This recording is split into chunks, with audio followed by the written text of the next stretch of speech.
que estamos viviendo en el Perú.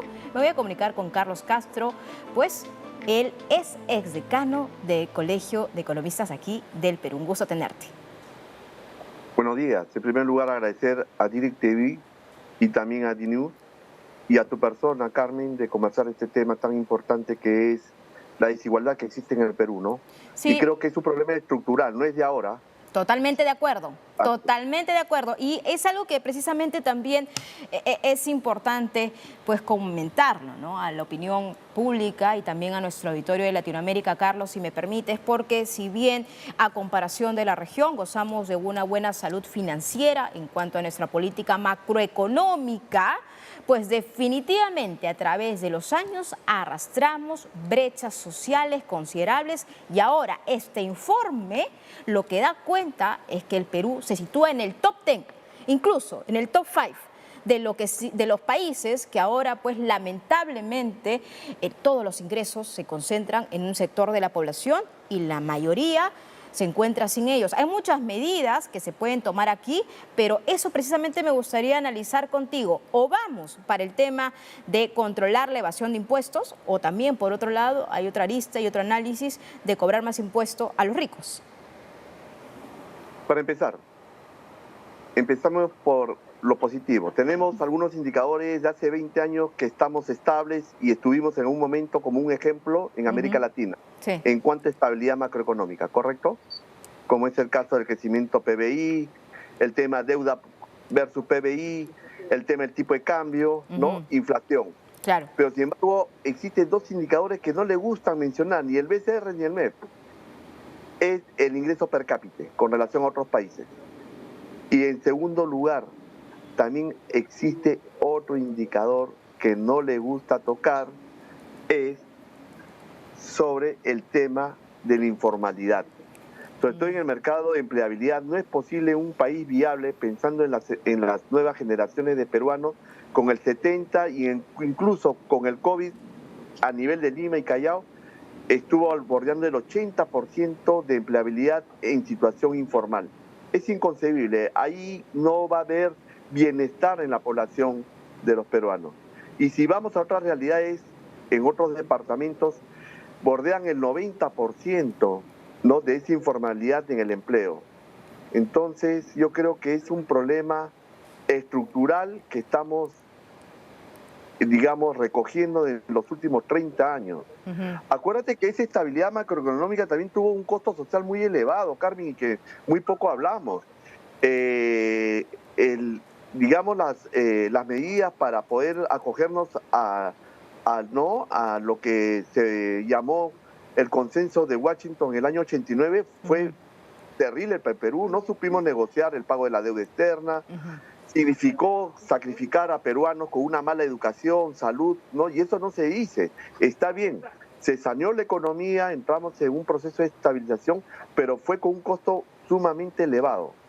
Y creo que no ha habido esa reacción y esa planificación, ¿no?, de país, de poder resolver Pero esos problemas cruciales, ¿no? exactamente, y me parece importante lo que dices. Sin embargo, también poner sobre la mesa, porque esto es una dicotomía, ¿no? Es una paradoja, porque mientras tanto nuestra solidez en nuestra política macroeconómica se mantiene, por otro lado estas brechas sociales siguen aumentando. Lo dicen las cifras, lo dicen las estadísticas, lo dicen los últimos informes. ¿Y por qué traigo eso a colación? ¿Y por qué es esta entrevista? Porque precisamente las manifestaciones y las movilizaciones en el sur del país también es producto de ello, de estas desigualdades y esta dinámica de desigualdades que se ha pues evidenciado y se ha focalizado en el sur del Perú. Y ahora lo que estamos viviendo no es solo una reacción ante un tema político, ojo, sino que es una demanda social precisamente de que el Ejecutivo, ya de años atrás, pues no pone acción sobre algunas demandas muy importantes que deben de recibir nuestros compatriotas, los peruanos.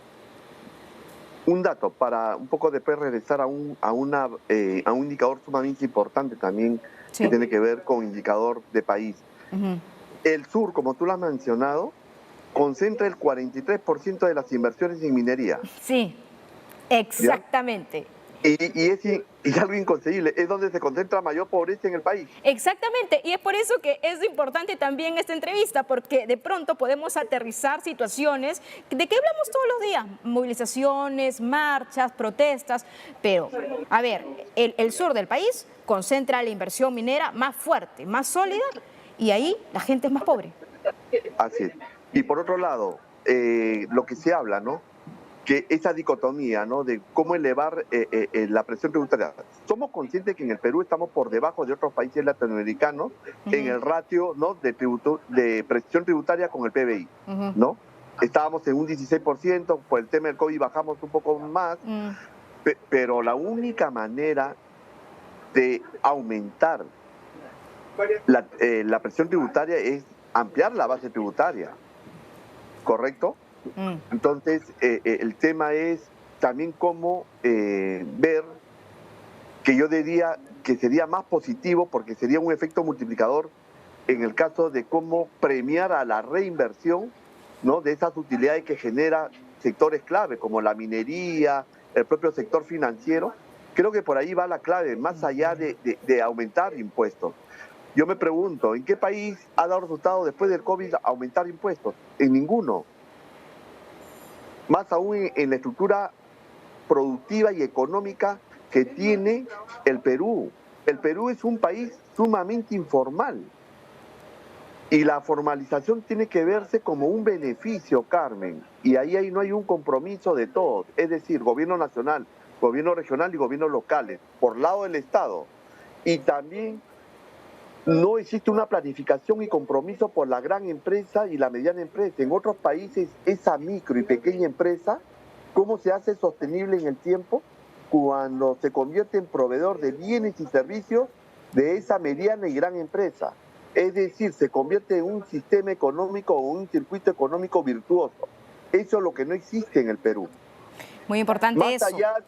más allá de las bondades que le han sacado la vuelta, y tú lo sabes, Carmen, las compras a la micro y pequeña empresa por parte del Estado. Sí, O sea, existe la ley desde el 2003, la 28, ¿no?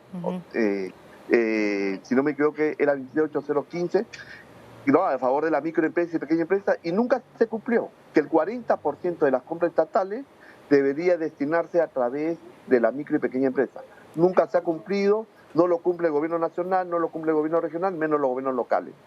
Entonces, creo que el camino más correcto es que esa micro y pequeña empresa se convierta en proveedores de bienes y servicios.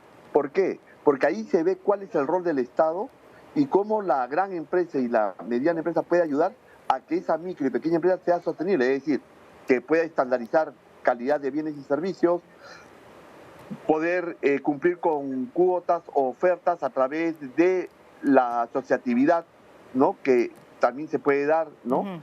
El otro tema es, sobre todo pensando en esa micro y pequeña empresa, pensamos que la micro y pequeña empresa solamente funciona en las urbes, no, también puede funcionar en los ámbitos rurales.